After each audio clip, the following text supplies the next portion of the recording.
una anciana llamada Petra se acercó a un lugar para ofrecer sus servicios de lavado y planchado de ropa. Y al tocar la puerta en un hogar, sale el ama del hogar, llamada María, y le pregunta qué es lo que se le ofrece. Y Petra le ofrece su servicio de lavado y planchado de ropa.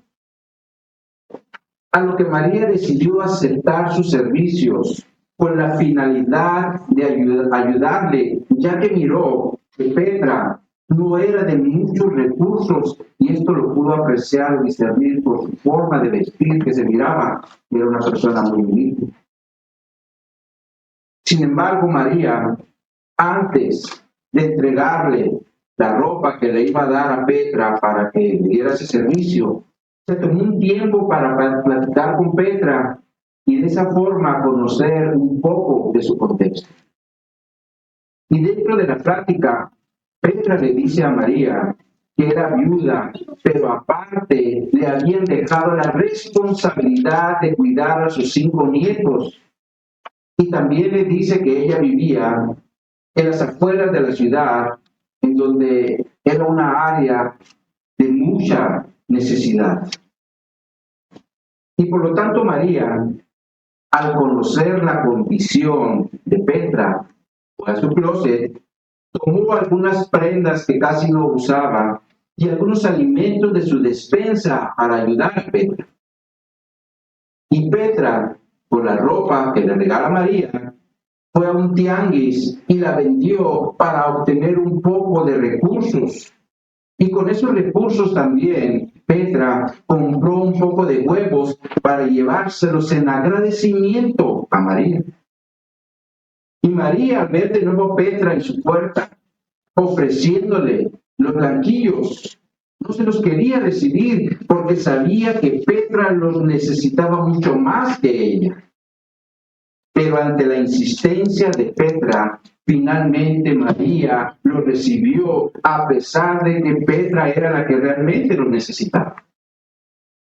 Y lo interesante de esto es que Petra, a partir de ese momento, a pesar de toda su necesidad, cada vez que podía pasaba a la casa de María y le regalaba un poco de leche o algún alimento que ella obtenía en su día.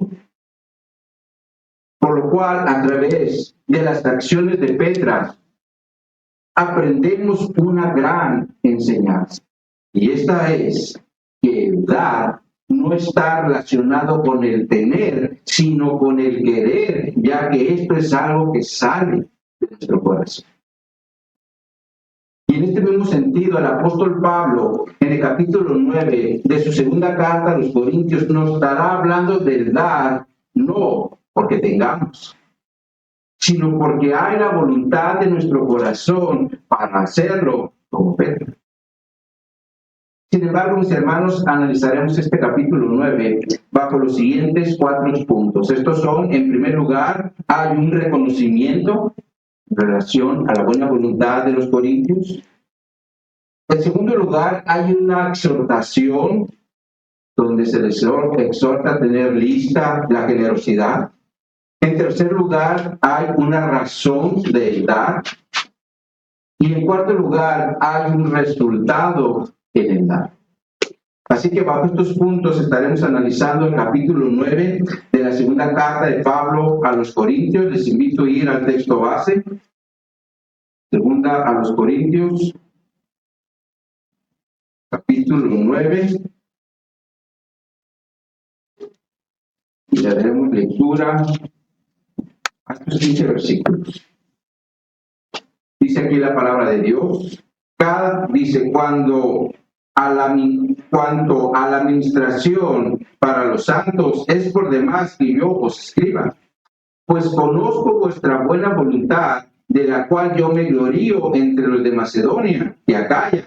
Está preparada desde el año pasado y vuestro celo ha estimulado a la mayoría. Pero he enviado a los hermanos para que nuestro gloriarnos de vosotros no sea en vano, en esta parte, para que, como lo he dicho, estéis preparados. No sea que vinieses conmigo algunos macedonios y os hallaren desprevenidos, nos avergoncemos nosotros, por no decir vosotros, de esta nuestra confianza.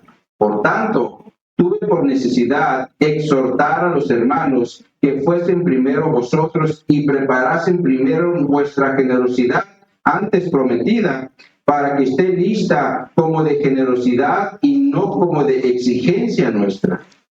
Pero esto digo, el que siembra escasamente también segará escasamente, y el que siembra generosamente, generosamente también segará. Uno dé como propuso en su corazón, no con tristeza ni por necesidad, porque Dios ama al dador alegre. Y poderoso es Dios para hacer que abunde en vosotros toda gracia, a fin de que, teniendo siempre en todas las cosas todo lo suficiente, abundéis para toda buena obra, como está escrito, repartió, dio a los pobres, su justicia permanece para siempre, y el que da semilla al que siembra, y pan al que come, proveerá y multiplicará vuestra sementera y aumentará los frutos de vuestra justicia, para que estéis enriquecidos en todo, para toda liberalidad, la cual produce por medio de nosotros acción de gracias a Dios. Porque la administración de este servicio no solamente suple lo que a los santos falta, sino que también abunda en muchas acciones de gracias a Dios.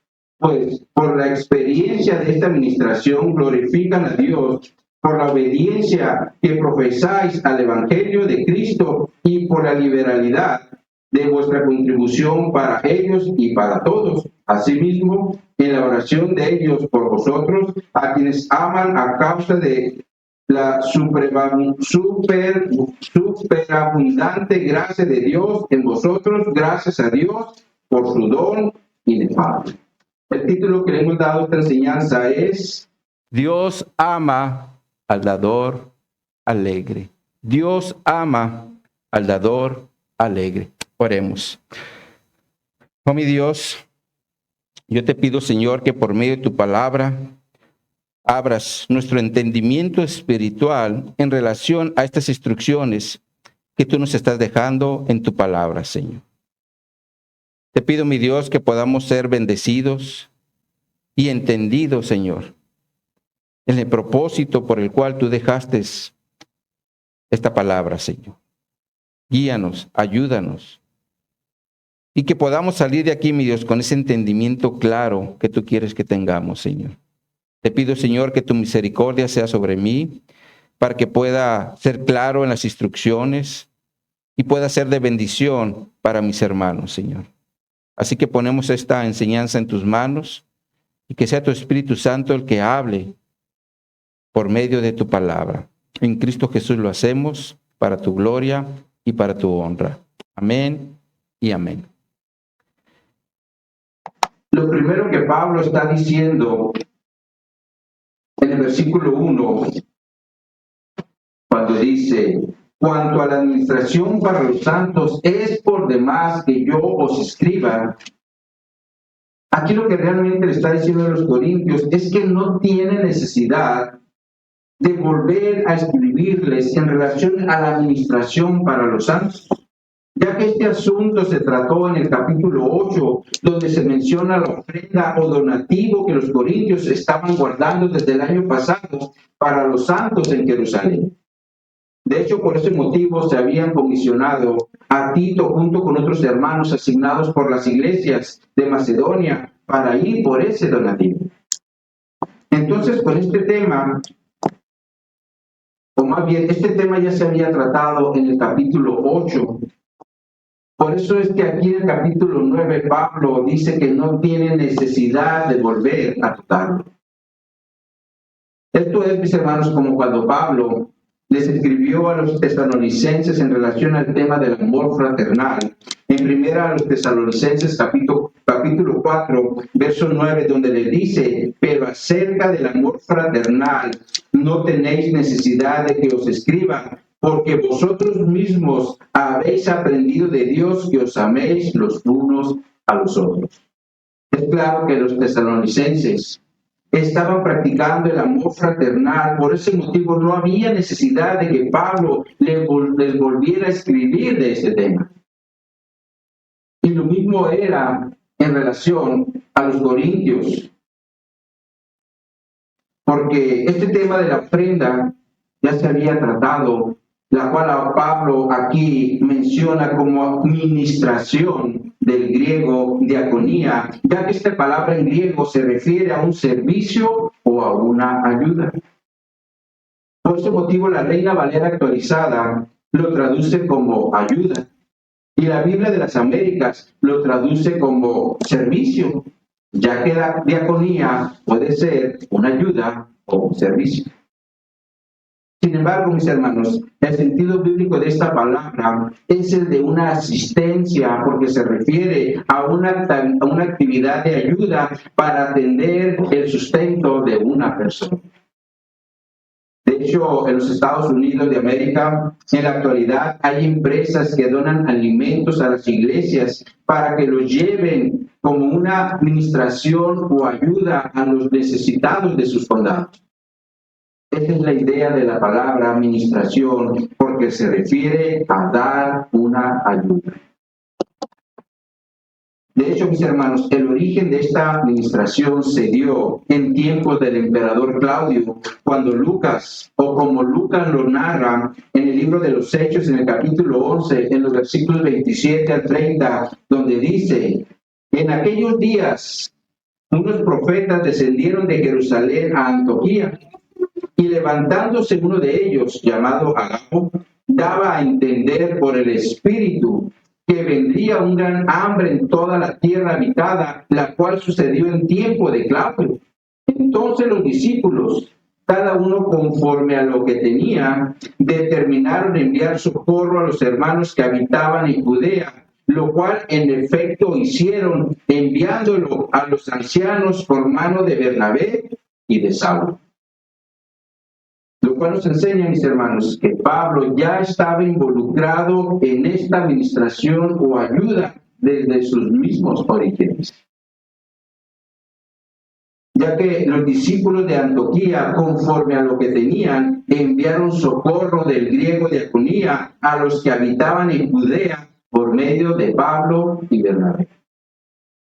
Y bajo este mismo contexto es que los corintios estaban guardando el donativo o administración para los necesitados en Jerusalén, o a los santos, como Pablo les llama aquí en el texto base, porque esto se refiere a que eran hombres o mujeres dedicados o consagrados al Señor.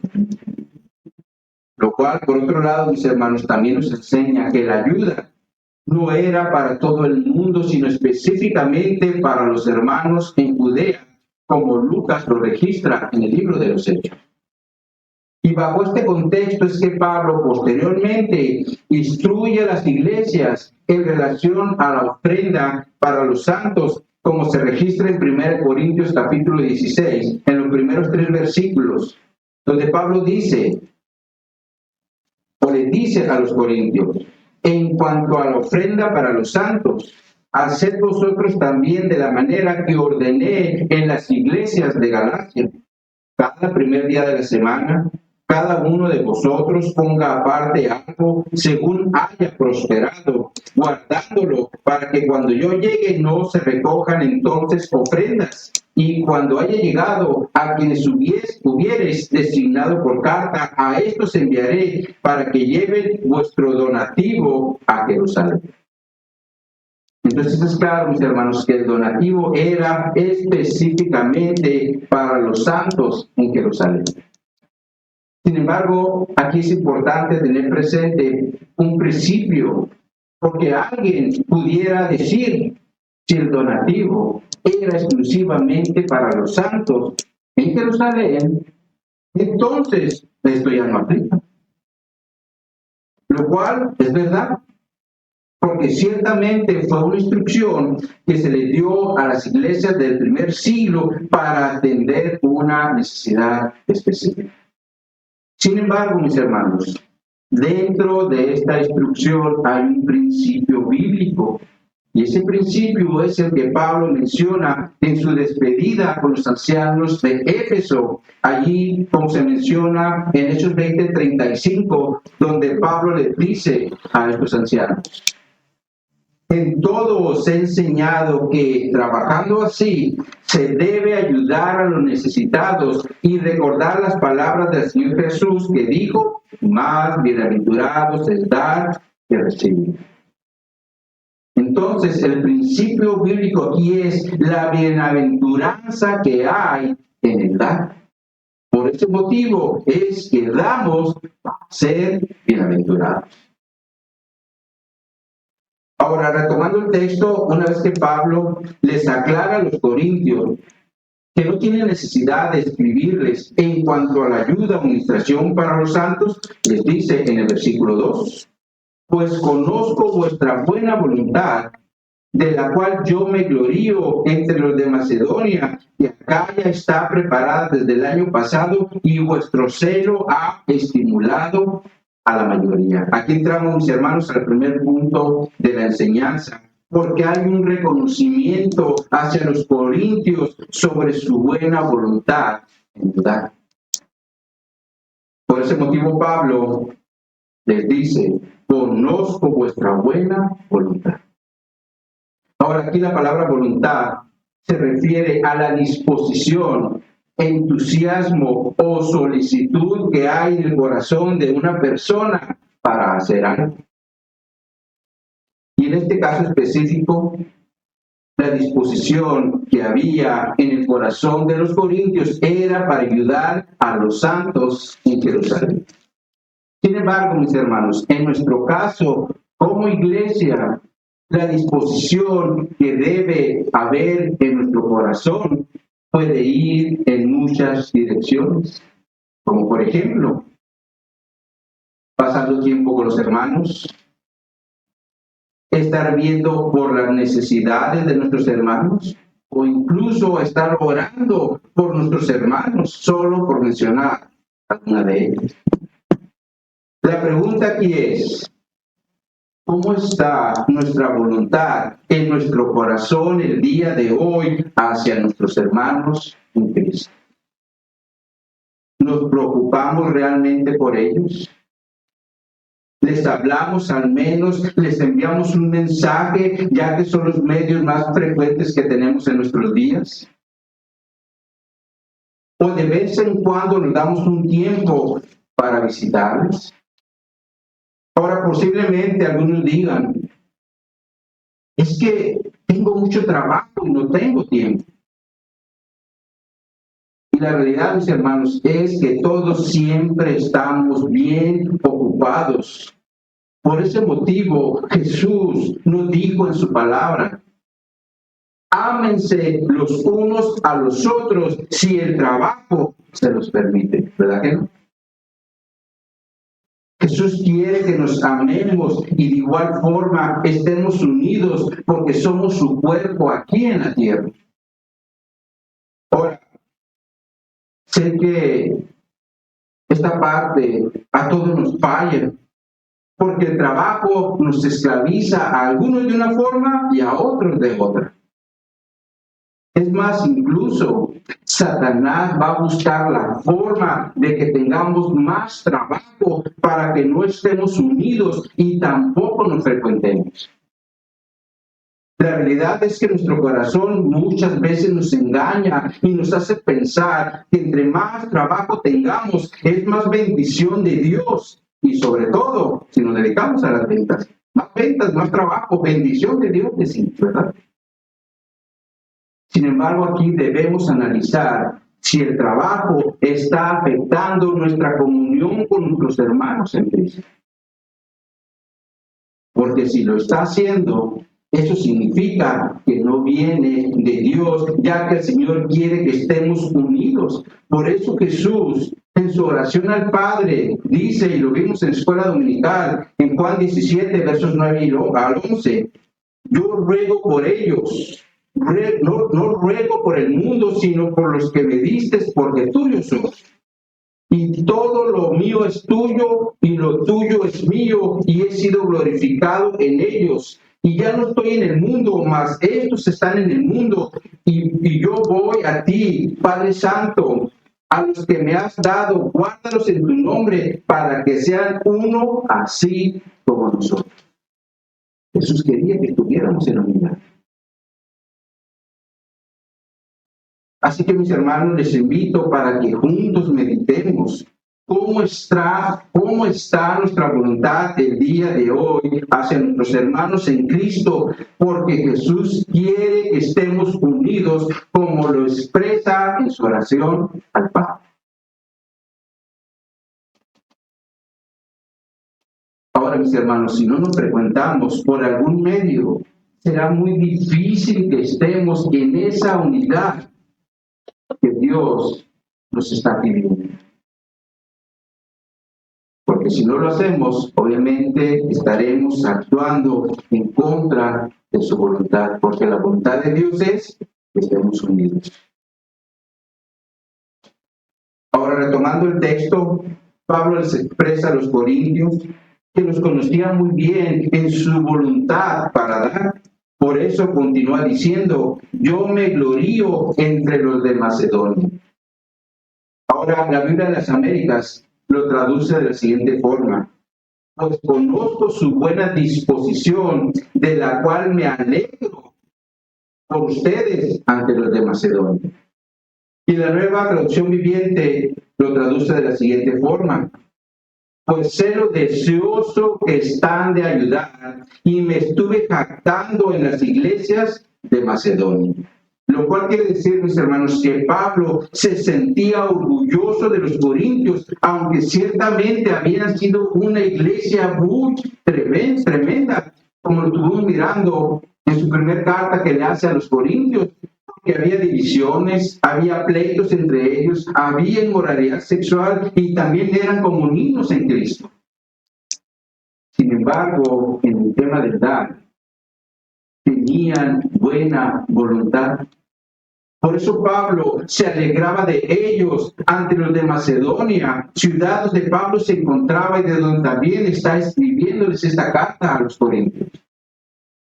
Ahora, otra cosa que Pablo también le reconocía a los corintios era su celo, en el cual o por medio del cual estimulaban a la mayoría. Por eso el texto continúa diciendo, Acaya está preparada desde el año pasado y vuestro celo ha estimulado a la mayoría.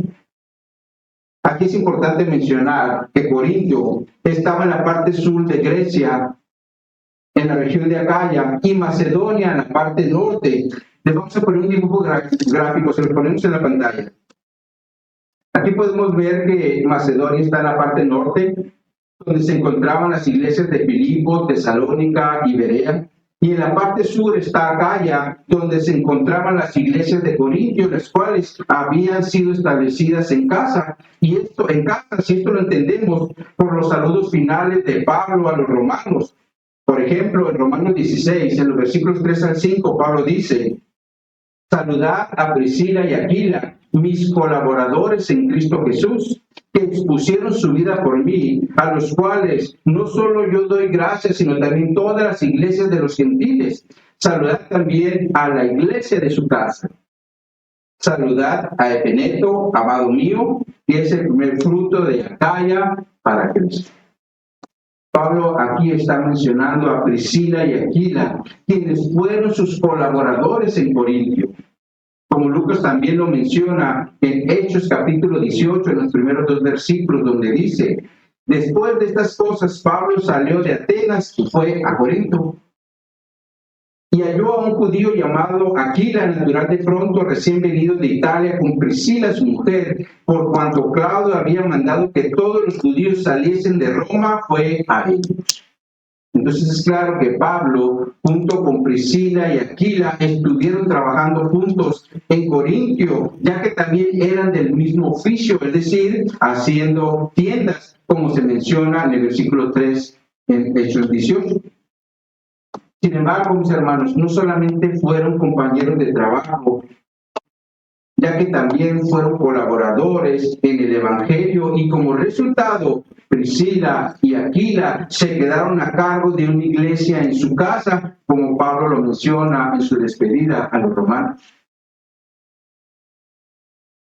donde también menciona un primer fruto de Cristo allí en Acaya, llamado Epeneto. Ahora, Pablo también menciona a Estéfanas en sus saludos finales de su primera carta a los Corintios, en el capítulo 16, verso 15, donde dice: hermanos, ya sabéis que la familia de Estéfanas es las primicias de Acaya y que ellos se han dedicado al servicio de los santos. Aquí es mencionado a Estéfanas como una primicia en Acaya. Pero por otro lado, Pablo en su saludo inicial de esta segunda carta a los Corintios dice en 2 Corintios 1:1: Pablo, apóstol de Jesucristo, por la voluntad de Dios, y el hermano Timoteo, a la iglesia de Dios que está en Corintio, con todos los santos que están en toda Acaya. Y aquí vemos que Acaya es toda la parte del sur. Por eso la Nueva Traducción Viviente lo traduce de la siguiente forma: yo, Pablo, elegido por la voluntad de Dios para ser un apóstol de Cristo Jesús, escribo esta carta junto con nuestro hermano Timoteo. Va dirigida a la iglesia de Dios en Corintio y a todo su pueblo santo que está en toda Grecia. Con esto entendemos que había varias iglesias locales en Acaya, es decir, en toda esa parte sur de Grecia. Y estas iglesias son las que del año pasado se estaban preparando con una ofrenda para los santos, como se menciona en el contexto. Sin embargo, Pablo dice que su celo, es decir, su fervor excesivo por hacer esta obra, estaba estimulando a la mayoría, lo cual quiere decir que eran una especie de punta de lanza para dar ejemplo de que sí se puede. Ahora, este celo ciertamente está en el contexto de una ofrenda voluntaria. Sin embargo, esto también, mis hermanos, lo podemos aplicar a otras áreas. Como por ejemplo, nos dice la palabra de Dios en Hebreos 10, los vamos a poner en la pantalla. Hebreos 10, 23 a 25, un texto que conocemos muy bien, donde nos dice: mantengamos firmes, sin fluctuar, la profesión de nuestra esperanza, porque fiel es el que prometió, y considerémonos unos a otros para estimularnos al amor y a las buenas obras, no dejando de congregarnos como algunos tienen por costumbre, sino exhortándonos, y tanto más cuando veáis que aquel día se acerca. Se observa, mis hermanos, esta escritura nos está hablando de un estímulo, pero en relación a dos cosas, como se menciona en el versículo 24, y esto es hacia el amor y hacia las buenas obras. La Nueva Traducción Viviente lo traduce como actos de amor y buenas obras. Ahora, cuando hablamos de un acto de amor, un ejemplo de esto es, por ejemplo, cuando sabemos que un hermano está enfermo y la forma de demostrarle nuestro amor es llamándole para saber cómo se encuentra, o mínimo mandándole un mensaje. ¿Qué pasó, mi hermano? ¿Cómo estás? ¿Cómo sigues? Y cuando hablamos de una obra o una acción, sería llevarle al hermano algo que él ocupe, sobre todo para su pronta recuperación, sea un medicamento o un caldo de pollo, porque nuestras abuelitas nos enseñaron que los caldos de pollo todo lo curan, ¿poco no? Entonces, el acto de amor y las buenas obras muchas veces van de la mano, porque imaginemos, le hablamos al hermano que está enfermo y nos dice que no tiene dinero para comprar el medicamento. Pero le decimos, bueno, que el Señor te provea, y le cambiamos la frase. Es claro que realmente no hubo un interés en el hermano. Pero si observan el escritor a los hebreos, presente el amor y las buenas obras en el contexto de las reuniones de la iglesia. Por eso dice, no dejando de congregarse como unos tienen por costumbre. Y esto es, mis hermanos, porque en las reuniones de la iglesia es donde nos exhortamos o nos animamos, como dice otra traducción. ¿Cuántas veces, mis hermanos, hemos llegado a las reuniones de la iglesia desanimados o cargados por diferentes problemas, pero al salir de aquí salimos renovados, sea por la palabra expuesta o por una palabra de aliento que nos dio un hermano? Por eso es, mis hermanos, que no debemos dejar de congregarnos para estar animándonos los unos a los otros. Pero si no nos congregamos y nos aislamos, difícilmente podemos ser estimulados por otros hermanos para seguir adelante. Por eso es importante congregarnos para que nos estimulemos unos a otros en el amor y en las buenas obras. ¿Cuántos dicen amén a eso? Amén. Más 1, 2. ¿Cuántos dicen amén? Amén. Amén. Ahora, Pablo, después de presentar la buena voluntad y el celo que había en los corintios, dice en el versículo 3, pero he enviado a los hermanos para que nuestro gloriarnos de vosotros no sea vano en esta parte, para que, como lo he dicho, estéis preparados. Pablo aquí está haciendo referencia a los mensajeros que se habían asignado por las iglesias de Macedonia, como fue el caso de Tito y unos hermanos que lo acompañaban para ir a Corintio por esa ofrenda que ellos estaban preparando. Y de esta forma también comprobar si realmente estaban listos, ya que Pablo se gloriaba de los corintios. Por eso también les dice, para que nuestro gloriarnos de vosotros no sea vano en esta parte. Lo cual quiere decir que Pablo no quería estar equivocado. Por eso la Nueva Traducción Viviente dice lo siguiente, se lo vamos a poner en la pantalla, versículo 3. Dice esta traducción, les envío A estos hermanos para estar seguro de que ustedes realmente están listos, como les he estado diciendo a ellos, y que ya tienen todo el dinero reunido, no queriendo estar equivocado al jactarme de ustedes. Es claro que Pablo quería estar seguro de que tenían el dinero reunido. Por eso también les dice en el versículo 4, no sea que si vienen conmigo algunos macedonios y os hallaren desprevenidos, nos avergoncemos nosotros, por no decir vosotros, de nuestra confianza. ¿Se imaginan, mis hermanos, que un pastor de otra congregación le comunicara a su grey y le dijera, la iglesia, gracia de Dios, es una iglesia bien unida y aparte es una iglesia bien amorosa porque siempre son muy atentos, no sé si porras. Y al escuchar esto, una de las familias toma la decisión de visitarnos, de reconocer esa iglesia. Pero cuando llega la reunión, en nuestra congregación nadie se acerca a ellos, ya que todos están en sus grupitos y son totalmente ignorados.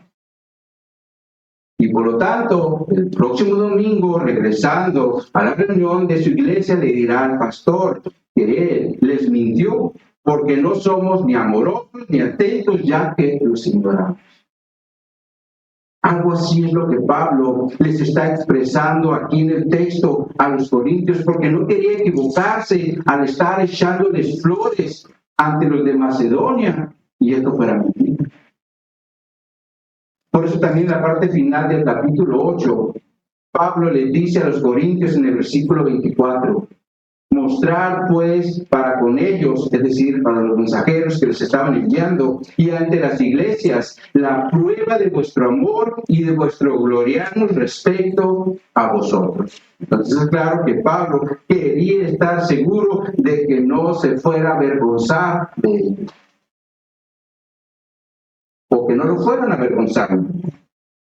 Por eso les continúa diciendo en el versículo 5, por tanto, tuve necesario exhortar a los hermanos que fuesen primero a vosotros y preparasen primero vuestra generosidad antes prometida, para que esté lista como de generosidad y no como de exigencia nuestra. Y entramos al segundo punto de la enseñanza, porque hay una exhortación para que la generosidad de los corintios estuviera lista. Y la forma como Pablo le hace esta exhortación a los corintios fue por medio de los mensajeros que son mencionados en el versículo 3 de este mismo capítulo, los cuales habían sido designados para ir por esa ofrenda. Y por medio de estos mensajeros o hermanos es que Pablo exhorta o anima a los corintios para que primero preparasen su generosidad, es decir, su ofrenda, como una generosidad y no como una exigencia. Y esto, mis hermanos, es bien importante entenderlo. Porque cuando se habla de generosidad, esto se refiere a un obsequio, una bondad o una bendición que se está ofreciendo de buena voluntad. Por eso el sentido bíblico de la palabra generosidad es el de un regalo otorgado como un símbolo de bondad generosa para promover el sustento del recipiente.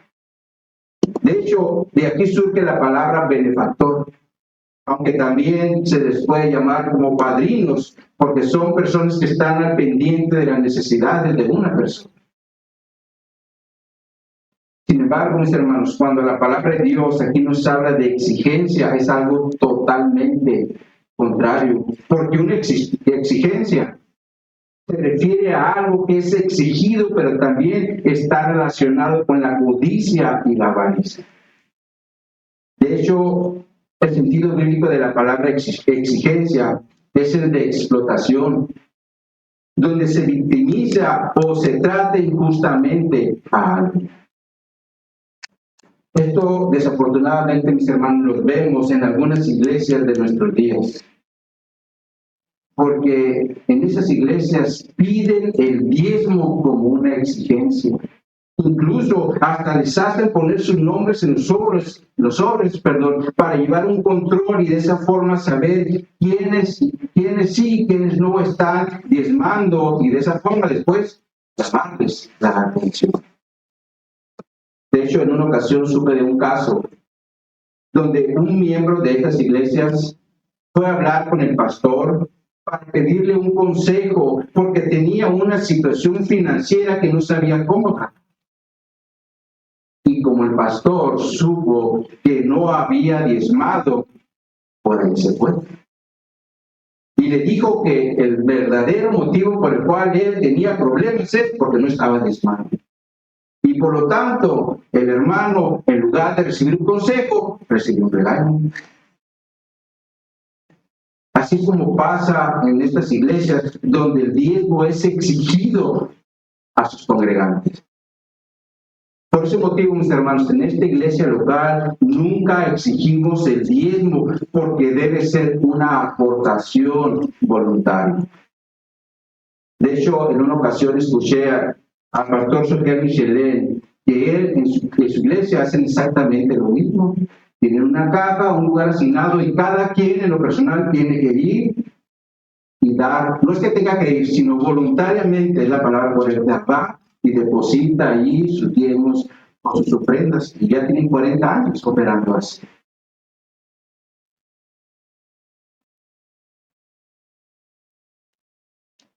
Ahora, mis hermanos, con esto, tampoco estoy diciendo que si en alguna iglesia local se practica el diezmo, esto sea una herejía. No estoy diciendo eso.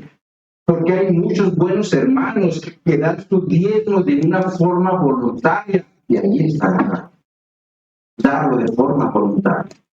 Porque no es lo mismo presentar nuestro diezmo como una exigencia a hacerlo voluntariamente. Totalmente diferente, ¿no? Ahora, por otro lado, también es importante aclarar que cuando se trata de dinero, muchas veces somos engañados por nuestro corazón y luego no queremos aportar nada para la obra del Señor.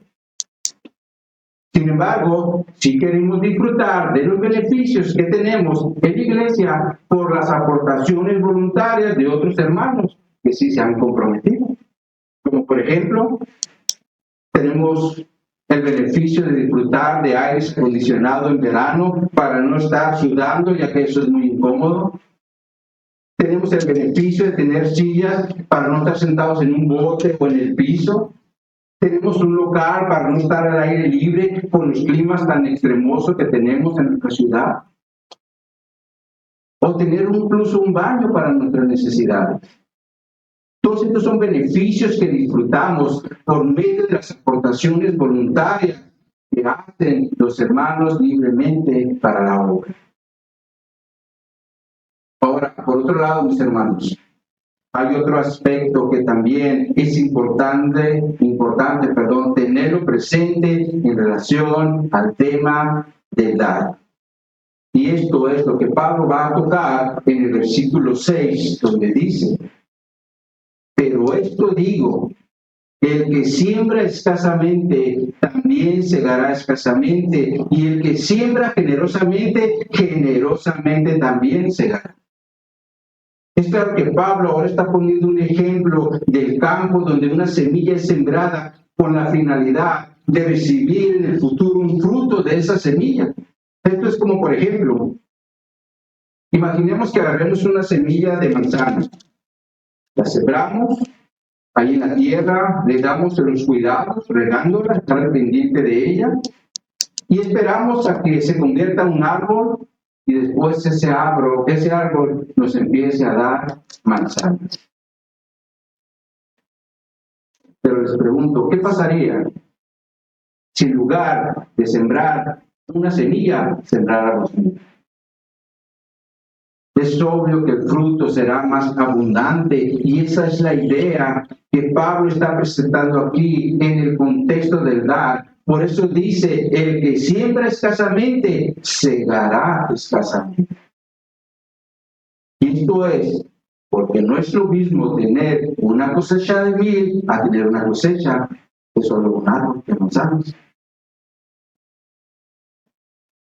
Por eso también dice, el que siembra generosamente, generosamente también segará.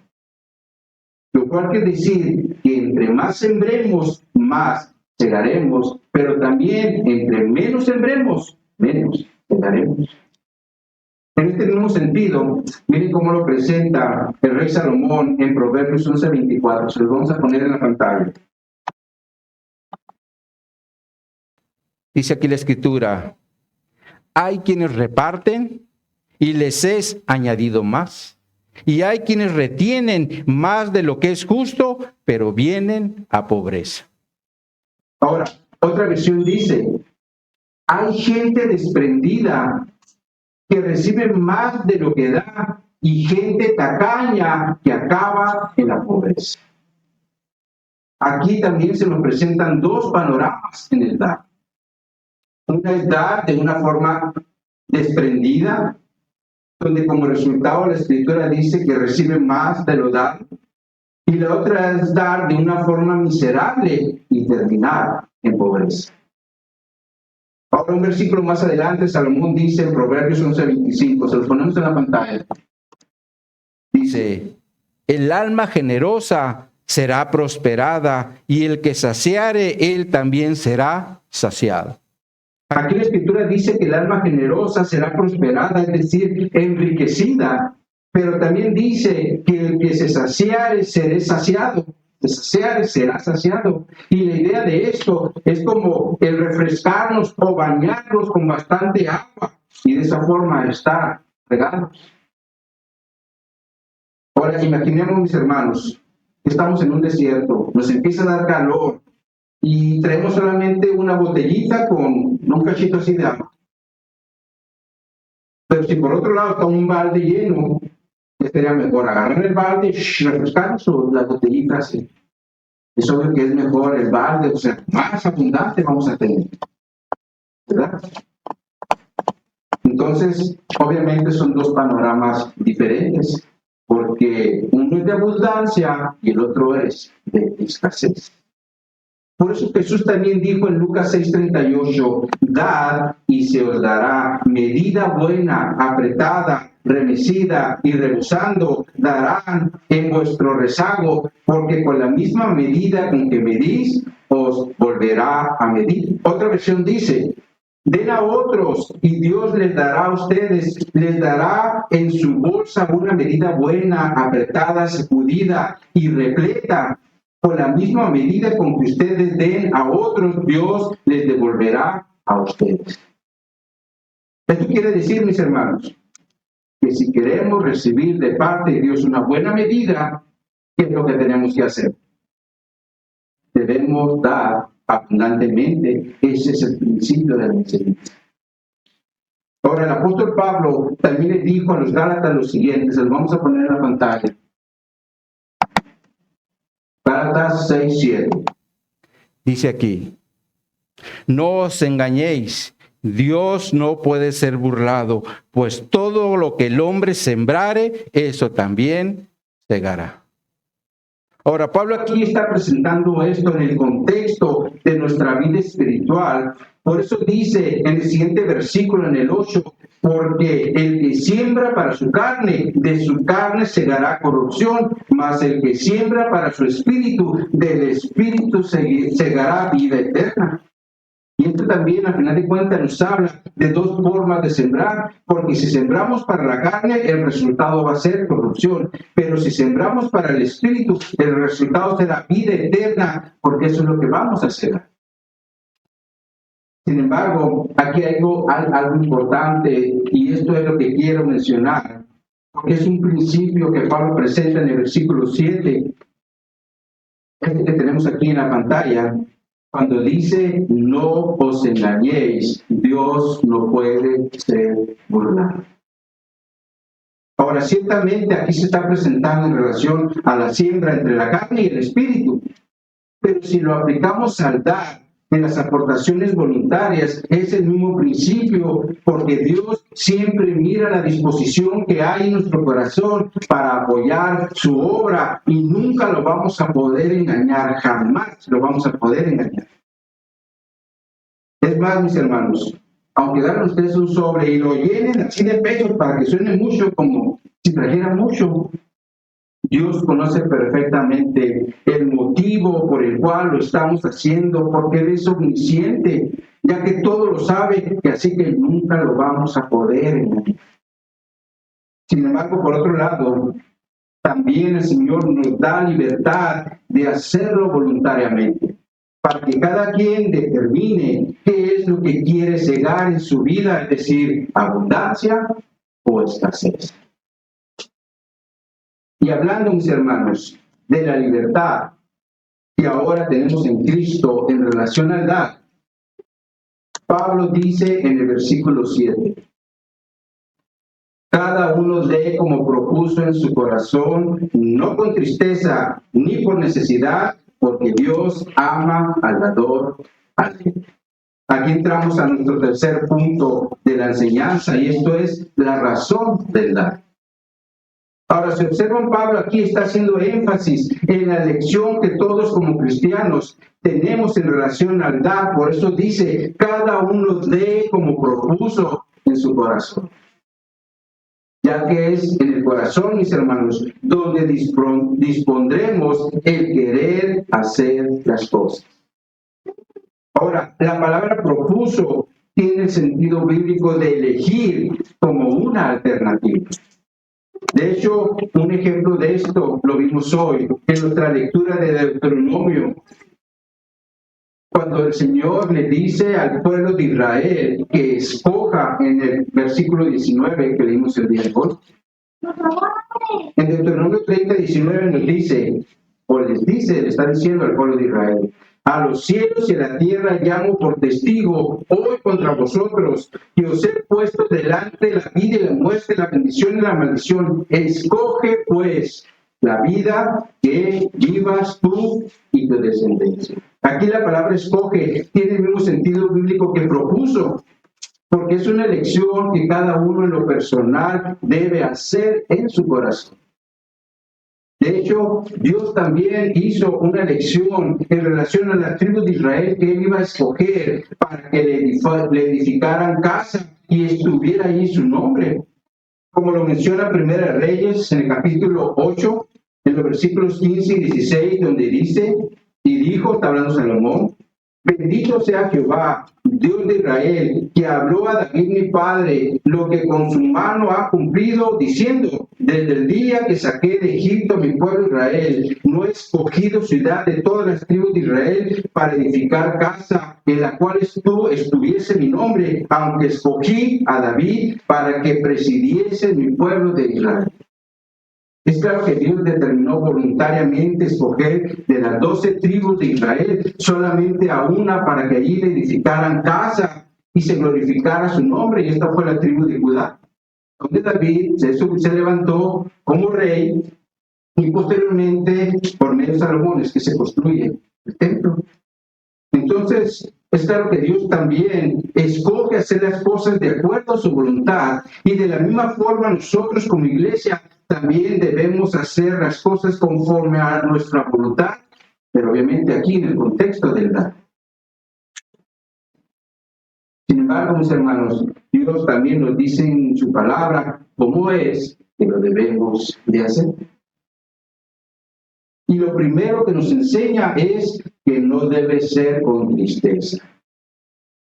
Ahora, la palabra tristeza se refiere a un dolor, pero también a mala gana. Esto me recuerda la instrucción que el Señor le dio a los israelitas en relación al día de la remisión, porque cada 7 años se deberían perdonar cualquier deuda que se tuviera. Y es aquí donde el corazón puede engañar a una persona para no ser obediente a la palabra de Dios. Por eso les dicen Deuteronomio 15. Vayamos ahí, veamos esa escritura, Deuteronomio 15. En los versículos 7 al 10 vamos a leer. Deuteronomio 15.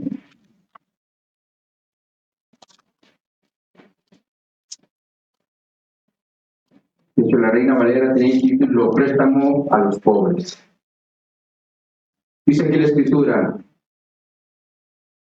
cuando haya en medio de ti menesteroso de alguno de tus hermanos, en alguna de tus ciudades, en la tierra que Jehová tu Dios te da, no endurecerás tu corazón, ni cerrarás tu mano contra tu hermano pobre, sino abrirás a él tu mano libremente, y en efecto le prestarás lo que necesite. Guárdate de tener en tu corazón pensamiento perverso, diciendo, cerca está el año 7º, el de la remisión, y mires con malos ojos a tu hermano menesteroso para no darle, porque él podrá clamar contra ti a Jehová, y se te contará por pecado. Sin falta le darás, y no serás mezquino, de mezquino corazón, cuando le des, porque por ello te bendecirá Jehová tu Dios en todos tus hechos y en todo lo que emprendas. Ahora, cuando el Señor aquí le dice a los israelitas en el versículo 10, no serás mezquino de corazón, esto se refiere a que no les duela en el corazón cuando ellos estén dando. De hecho, así lo traduce la Biblia de las Américas, y nos vamos a poner en la pantalla. Dice esta traducción: con generosidad le darás, y no te dolerá el corazón cuando le des, ya que el Señor tu Dios te bendecirá por esto en todo tu trabajo y en todo lo que emprendas. Es claro. Aquí el Señor está diciendo que no les debe doler en el corazón. Pero miren ahora cómo lo traduce la Nueva Traducción Viviente. Se lo ponemos en la pantalla. Dice esta traducción: da al pobre con generosidad, no de mala gana, porque el Señor tu Dios te bendecirá en todo lo que hagas. Aquí se presenta en el sentido de que no lo hagamos de mala gana, perdón. No se haga de mala gana.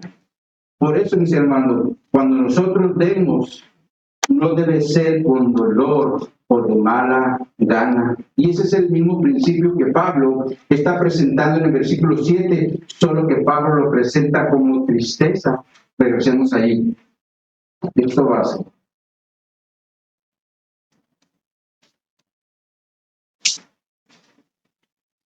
Ok. En el versículo 7, después que dice que no lo hagan por tristeza, ahora viene una segunda instrucción que el Señor le da a los corintios y por extensión nos lo está dando a nosotros como iglesia. Y esto es cuando le dice, ni por necesidad. La palabra necesidad es importante que la entendamos porque esta palabra se refiere a obligación, fuerza o necesario. Sin embargo, mis hermanos, Dios quiere que presentemos nuestras ofrendas como algo voluntario y nunca por obligación, porque debe ser algo que demos de una forma voluntaria, que sea una convicción que haya en nuestro corazón para poder apoyar la obra del Señor. Y esto es, mis hermanos, porque atrás de todo esto está el amor de Dios. Por eso en la parte final del versículo 7, la Escritura dice, porque Dios ama al dador alegre, es decir, a los que hacen las cosas con felicidad. ¿Cuántos amados de Dios hay aquí que hacen las cosas con felicidad? Amén.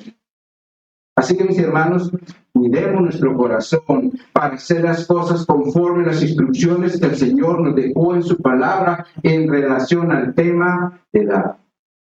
Sobre todo, para que el Señor vea que en esta iglesia local hay hombres y mujeres que son fieles a su obra a través de las aportaciones voluntarias que hacemos con un corazón alegre. Hasta aquí, mis hermanos, vamos a dejar la enseñanza porque hace un buen tiempo. Y Dios quiere, la próxima semana le seguiremos dando continuidad, siguiendo desarrollando este tercer punto y después el cuarto. Pero como conclusión a lo que miramos el día de hoy, salgamos de este lugar teniendo presente al menos los siguientes dos puntos. En primer lugar, Dios quiere que sus hijos tengan buena voluntad en su corazón en relación al dar a través de nuestro tiempo o de nuestros recursos económicos para que nos ayudemos los unos a los otros como parte de un mismo cuerpo. Y en segundo lugar, Dios también quiere que siempre seamos una iglesia con una buena disposición en el corazón para dar con alegría y generosidad en todas aquellas aportaciones económicas que dispongamos en nuestro corazón para su obra, porque como lo vimos el día de hoy, no lo debemos de hacer ni por tristeza ni por necesidad, porque Dios ama a los dadores alegres. Sin embargo, mis hermanos, recordemos que el dar también lo podemos aplicar al tiempo o al servicio que dispongamos en nuestro corazón para su obra. Por eso el Señor también dijo en Hebreos 6:10, y con esto termino. Dice esta escritura, porque Dios no es injusto para olvidar vuestra obra y el trabajo de amor que habéis mostrado hacia su nombre, habiendo servido a los santos y sirviéndoles ahora. Así que, mis hermanos, sigamos trabajando para el reino, pero sobre todo no dejando de ser esos dadores alegres que el Señor desea en cada uno de sus hijos a los que Él ama. Amén. Amén. Vamos a orar.